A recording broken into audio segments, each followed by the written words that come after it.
Hello बच्चों। कल आपको क्रियाकलाप 12.2 पढ़ाया गया था और इसमें उद्देश्य बताया गया था। क्रिया विधि से आज इसको स्टार्ट करना है। उद्देश्य था सवृत्र द्विभुज की सहायता से जल में ध्वनि तरंगे उत्पन्न करना। तो इसके लिए जो सामग्री थी वो क्या थी, देखिए, एक सवृत्र द्विभुज, एक रबड़ पैड, एक बीकर या गिलास तथा पानी। तो पॉइंट देखिए इसका, क्रिया विधि में एक बीकर या गिलास को ऊपर तक पानी से भरिए। ऊपर तक कंपमान सवृत्र द्विभुज की एक भुजा को चित्र 12.2a में दर्शाए अनुसार पानी की सतह से स्पर्श कराइए। जैसे ये यहाँ पे केवल एक, जो इसकी एक भुजा है उसको। अब चित्र 12.2b में दर्शाए अनुसार कंपमान सवृत्र की दोनों भुजाओं को पानी में डुबोइए। अब की बार इनको दोनों को ही पानी में डुबोना है। देखिए कि दोनों अवस्थाओं में क्या होता है। अपने साथियों के साथ विचार विमर्श कीजिए कि ऐसा क्यों होता है। ठीक है, तो परीक्षण करिए इसका। बीकर या गिलास को ऊपर तक पानी से भर लेते हैं। सवृत्र द्विभुज को रबड़ पैड पर मारते हैं जिससे वह कंपन करता है। कंपमान सवृत्र द्विभुज की एक भुजा को चित्र 12.2a के अनुसार पानी की सतह से स्पर्श कराने पर पानी में ऊपर नीचे गति करती लहरें अथवा तरंगे उत्पन्न होती हैं। कंपमान सवृत्र द्विभुज की एक भुजा को चित्र 12.2b के अनुसार पानी की सतह से स्पर्श कराने पर पानी में क्षैतिज स्थिति में गति करती लहरें अथवा तरंगे उत्पन्न होती हैं। तो परिणाम क्या प्राप्त होता है? दोनों स्थितियों में सवृत्र द्विभुज की सहायता से जल में ध्वनि तरंगे उत्पन्न की जा सकती हैं। जो साउंड्स वेव्स हैं वे जल में उत्पन्न की जा सकती हैं। तो उपयुक्त जो क्रियाकलाप है उनसे स्पष्ट है कि सवृत्र द्विभुज को रबड़ पैड पर मारने पर वह कंपन करता है तथा कंपन करता सवृत्र द्विभुज ध्वनि उत्पन्न करता है। जब कंपन करते हुए सवृत्र द्विभुज को माध्यम जैसे जल, वायु आदि में रखते हैं तो कंपमान सवृत्र अपनी ऊर्जा माध्यम को स्थानांतरित करता है जिससे माध्यम के कण भी कंपन करने लगते हैं। तो बच्चों, इस एक्टिविटी से हमें यही पता चलता है कि जैसे जल शांत था और जब उस शांत जल में जो सवृत्र द्विभुज है जब उसकी एक भुजा को कंपन कराते हुए डाला गया तो जल के जो कण हैं वो भी आपस में कंपन करने लगे।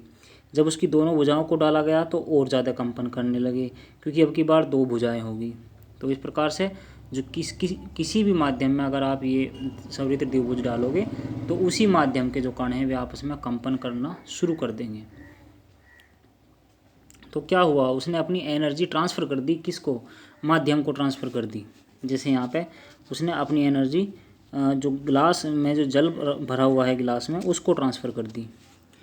तो दैनिक जीवन में बहुत सी घटनाएं हैं जिनसे स्पष्ट है कि केवल कंपमान वस्तु ही ध्वनि उत्पन्न नहीं करती, वरन वस्तुओं के घर्षण द्वारा, खुरच कर, रगड़ कर, टकरा कर अथवा वायु फूंक कर भी ध्वनि उत्पन्न की जा सकती है। यदि हम अपने चारों ओर कंपमान वस्तुओं द्वारा उत्पन्न ध्वनि पर विचार करें तो हम देखेंगे कि जब कोई पक्षी अपने पंख फड़फड़ाता है तो ध्वनि उत्पन्न होती है। मक्खी के पंख के तीव्र गति से कंपन करने के कारण हमें भिन भिनाने की ध्वनि सुनाई देती है क्योंकि मक्खी के पंख बहुत तेज़ गति से कंपन करते हैं। तो हमें उसकी जो साउंड है वो एक भिन भिनाट के रूप में चमकती है, ध्वनि सुनाई देती है उसकी। वाद्य यंत्रों में तने तार को कंपन कराने पर ध्वनि उत्पन्न होती है। यदि हम एक रबड़ के छल्ले को दोनों सिरों से कसकर उसे बीच में से खींचकर छोड़ दें तो यह कंपन करते हुए ध्वनि उत्पन्न करता है। तो इस प्रकार से कंपनों के द्वारा हमें ध्वनि सुनाई देती है। देखो, इसने एग्जाम्पल भी बताया है। जैसे विद्यालय की घंटी है, जब उस पर हथौड़े से चोट मारते हैं तो ध्वनि उत्पन्न होती है और उस ध्वनि की जो झंझनाहट है, जो कंपन है, उसको हम बहुत देर तक भी सुन सकते हैं।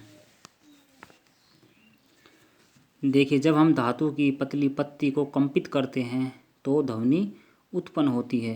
इसी प्रकार जब हम विद्यालय की घंटी पर हथौड़े से चोट मारते हैं तो ध्वनि उत्पन्न होती है, और घंटी को हल्के से छू लेने पर हमें उसमें झंझनाहट, कंपन का अनुभव होता है, क्योंकि उसके अंदर बहुत सारे वाइब्रेशन उत्पन्न हुए होते हैं उस टाइम। जैसे ही झंझनाहट बंद हो जाती है, ध्वनि भी बंद हो जाती है।